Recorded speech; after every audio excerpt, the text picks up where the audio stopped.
কৃষিপ্ৰধান হোজাই জিলাৰ বিভিন্ন প্ৰান্তৰ কৃষকৰ দুৰৱস্থা। বৰষুণৰ অভাৱত শুকান পথাৰবোৰলৈ চাই ব্যথিত হৈছে কৃষকসকল। জিলাখনৰ অন্যতম কৃষিপ্ৰধান অঞ্চল কাকিত হাহাকাৰ কৃষকৰ। 2009-10 বিত্তীয় বৰ্ষত জলসিঞ্চন বিভাগে কাকিজান প্ৰবাহ জলসিঞ্চন আঁচনিখন প্ৰৱৰ্তন কৰিছিল। 320 হেক্টৰ ভূমিত কৃষিভূমিত 4 কোটি 15 লাখ টকা ব্যয়েৰে আঁচনিখন প্ৰৱৰ্তন কৰে, কিন্তু কৃষকে নেপালে পথাৰত পানী যোগান। সম্প্ৰতি বগাহাটীত পৰিণত আঁচনিখনৰ ব্যৰ্থতাক লৈ সদৌ হোজাই জিলা ছাত্ৰ সন্থা জাঙুৰ খাই উঠিছে। এই ক্ষেত্ৰত সংগঠনটোৱে কৃষিপ্ৰধান কাকিৰ কৃষক ৰাইজৰ স্বাৰ্থত ব্যৱস্থা গ্ৰহণৰ দাবীও উত্থাপন কৰিছে।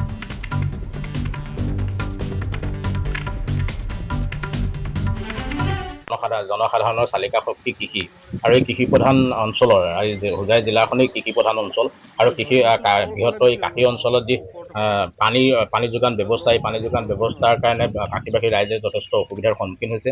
আৰু আমি এটা কথা চৰকাৰক দৃষ্টিগোচৰ কৰাব বিচাৰিছোঁ যে 2009 আৰু 10 বৰ্ষত যি চৰকাৰীভাৱে যি কাকিজান জলপ্ৰবাহ প্ৰকল্প নামেৰে যি 4 কোটি 10 লাখ টকা তেওঁলোকে আবণ্টন কৰিছিল, আৰু এই প্ৰকল্পটো আচলতে বিজ্ঞানসন্মতভাৱে হোৱা নাই। আচলতে এইটো ফ্লপ খাইছে আৰু কাশীবাসী ৰাইজে ইয়াৰ পৰা কোনো ধৰণৰ মানে সকাহ পোৱা নাই। আচলতে আমি চৰকাৰক আমি আহ্বান জনাব বিচাৰিছোঁ যে চৰকাৰী পুঁজিৰে যিসমূহ ৰাজহুৱা কাম কাজসমূহ হ'ব লাগে, এই কাম কাজসমূহত যিসকল বিভাগীয় কৰ্তৃপক্ষ আছে তেখেতসকলে তাত পৰ্যবেক্ষণ নকৰাকৈ এই প্ৰকল্পসমূহ কাম কৰিছিল নেকি?